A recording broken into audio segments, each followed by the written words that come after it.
Thank you so much. It's an honor to be here with you today. We are working on a program called Family Preservation, and we have the same goal that you do. It's just that you work on a macro level with laws and legislation, and we work on a micro level with latrines and lettuce. So it's the same goal, and I think a great partnership. As Sharon mentioned, I'm a midwife, and in 1999, I had a friend who'd been to Africa who came back and said, I want to make you aware of just the problems there. And as a midwife, she particularly focused in on maternal and child health and said, boy, you got to go and you got to do something. And so I did. I went, and what I found was overwhelming. The needs were amazing. At the time in Mozambique, 1 in 4 children died under the age of 5. That was in 2000. 1 in 10 women died of a pregnancy-related complication. Vast majority of the people live in extreme poverty, less than $1.25 a day, and they lack, primarily in the rural area, the basic services of water and health care and schools. And while a lot is being done, there's still a great amount of poverty there. And it exists all over the world. I'm speaking of Mozambique, but it's representative of Africa and many other countries in the world where these problems exist and have existed for such a long time. The thing is that we learned is that they really need to be taught things, not just given things. They need to be taught how to change their life. And so we came home and we began to study about what has been going on to address the issues of poverty and extreme poverty in places like Africa. And it was pretty discouraging what we found out, because what we learned was that millions of dollars have been given with well-meaning intentions to Africa and to other places in the world, but they haven't really changed anything. And in some ways, they've actually made things worse, because they've created this problem of dependency. You know, we'll come in and we'll give you stuff and we'll fix it and we'll do this and we bring our Western solutions. And in a lot of ways it's made it worse, and it hasn't made it better. And a lot of organizations, we learned, focus only on one part of the population. Maybe they just focus on the women, or the women with HIV/AIDS, or the children of people who have HIV/AIDS. And it's not the way that you're going to fix the problem. It will never work if you're just taking apart the family and addressing them in separate situations. There will never be long-term sustainable change. In Africa and many other places where HIV is such a problem, we're missing a whole generation. There's grandmothers that are raising children, sometimes from many different families. The orphanages are overcrowded without room to take any more children in them. And so what is the solution? To keep building more orphanages? No. It was apparent to us that we could never get in front of the orphan crisis if we tried to do it that way. When we started working, there were 12 million orphans in sub-Saharan Africa. I think the number today is 50 million orphans in sub-Saharan Africa. We can't keep doing what we've been doing. We need a different approach. So it was apparent to us that something had to change. These children that were growing up without families, they were growing up without having their values taught to them. What is going to be the future if those are the children that we face in the future in these countries? How are they going to gain the skills and the values that they need to run their countries someday? And so we knew that the children, we had to go back to the family. We had to go back to the biological family in the village and strengthen that family. And if that family was strong, then the children wouldn't be left alone, and we would be able to get in front of that orphan crisis.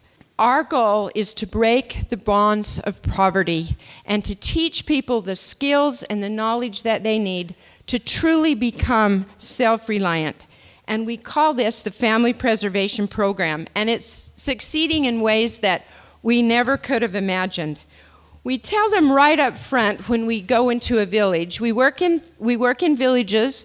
We are there for a short period of time, 32 months. We tell them right up front, we are not here to give you things. We're not here to give you a handout. We're here to help you help them yourselves, and to gain the knowledge and skills that you need to become healthy and happy and have productive lives. They don't just need a mosquito net. They don't just need a literacy class. They need a holistic approach to be able to become self-reliant and to change their situation. They don't want the handout. They want the ability to change their lives for themselves. And so in order to do this, we teach. We come into a village and we teach a holistic program. We go over 8 areas of emphasis: community participation, education, health and hygiene, sanitation, home improvement, food security and nutrition, psychosocial, spiritual, income generation. And by doing that, over a period of 32 months, they learn these necessary life skills that can change their life. They also need a mentor to help them throughout this. So we are there for that whole time to help them do this. They set goals in each of those 8 areas, and as they gain new knowledge, then they set new goals. And they learn about things like sanitation and health, how to get the dishes off the ground, how to treat their water, how to construct a good home, how to place their latrine away from a water source, how to make strong bricks, how to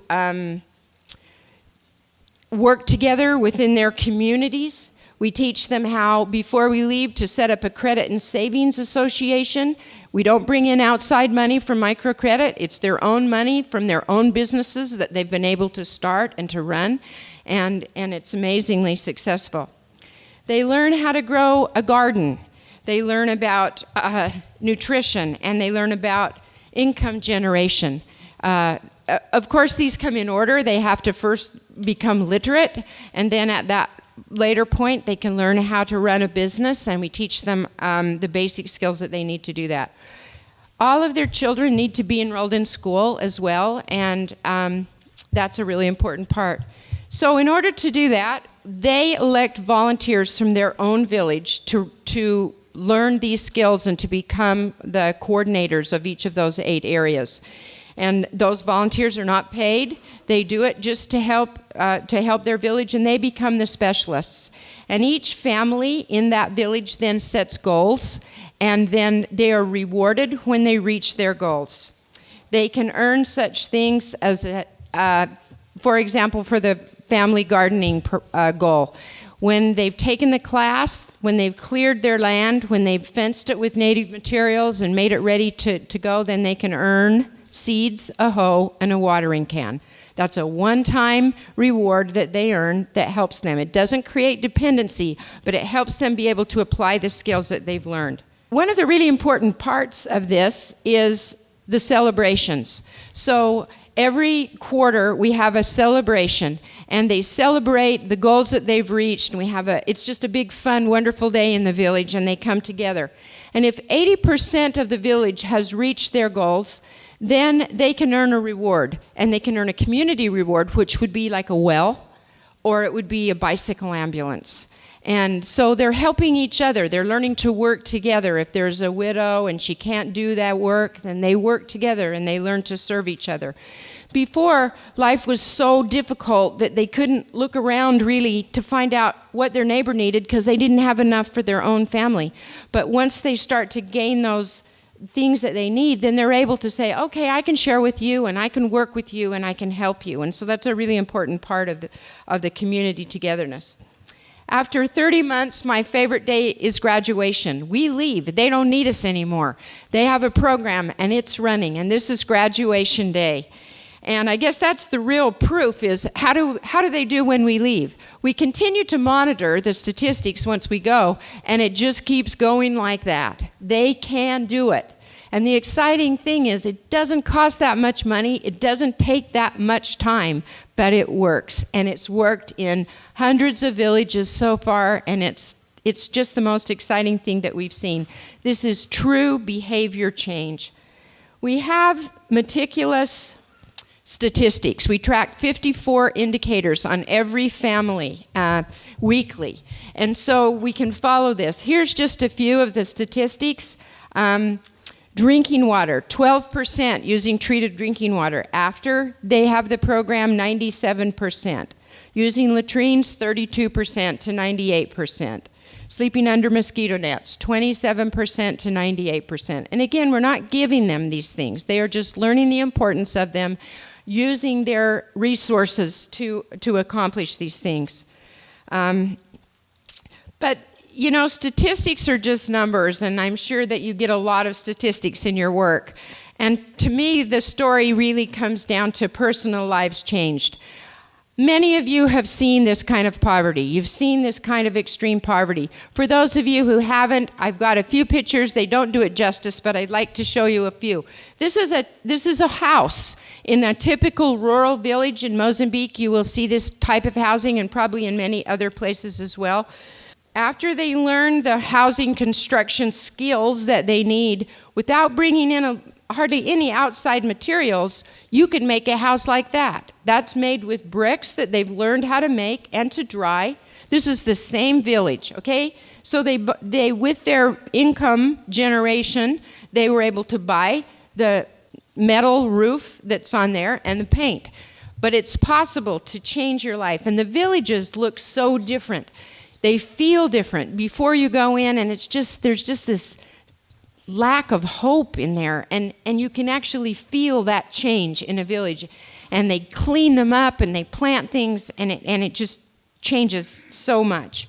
So here is the children. As you go in often, you see children caring for children. These children now are in school. They are excited. They're learning the same things that their parents are learning in our children's clubs. They learn to do their part in the family. But on Saturdays, when we have the children's clubs, they're learning all of the same things that their parents are learning to change their life. And it's a huge contrast to see what the kids are experiencing. I could tell you a million stories. One of my good friends, her name is Anna Danza. She started a small little garden that grew into a bigger garden. Pretty soon she is employing other people in her garden. It was so successful. And with her business and the people that are selling for her from her garden, she's been able to put 2 of her children to the university. This is Alfredo. He's a head of a child-led family. His father and mother died when he was 12 and 14, and he was left to care for these 3 siblings. His life consisted of just going around trying to find food or shelter. And when we came into his village, he just grasped onto this idea of goals. Goals isn't something that a lot of people who live in extreme poverty even understand, because it's a day-to-day existence. So he set a goal, what do you think, to have? A home. And so his goal, he learned how to make the bricks. He and his siblings made 3,000 bricks. They earned cement to put it together, and they have this wonderful house. His garden was also so successful, they made him the gardening coordinator in his village. And so with his business between brick making and gardening, he also is back in school and studying to become a medical assistant. The Family Preservation Program is really based on true principles. It has clear objectives, it has documented results, and it has a proven exit strategy that shows continued village, family, and individual progress. The mission of Care for Life is to alleviate suffering, promote self-reliance, and instill hope. And when we first began, we thought, is it really possible to promote self-reliance in the poorest of the poor? And I'm here to tell you that it is. It is possible to do that. And our program, we have made it and designed it so that it's replicable, it's portable, it can be taken to any country, anywhere. We don't want to own it. We don't want to make money on it. We just want to share it. We have the program put together in manuals that's easily shared. We have an academy in Mozambique where people can come to our center. They can go and visit the villages and they can see how it works, and then they can go home and implement it if they want to. Our goal is to eliminate poverty in the world, to eliminate extreme poverty, and I know that it's possible. And it's not that complicated, and it doesn't take that much time. In all of the 13 years that we have been working in Africa, we have learned some really important lessons. And one of the most important lessons that we've learned is that you can find a solution to extreme poverty, but it must be based on helping the family. To do that, you need to have a program that doesn't just give something, but is there working with the family, working with the father and teaching him his role, working with the mother, working with the children. And when you do that, and you do that in a concentrated time and way, they get it, they grasp it, and they run with it. And that knowledge not only changes their family at that moment and eliminates the need for them to get outside help from this organization and that organization, but it changes families for generations to come. By strengthening the family, you're going to strengthen that community. By strengthening that community, you're going to strengthen that nation. And by strengthening that nation, you're going to strengthen and change the whole world. Thank you so much for your time today.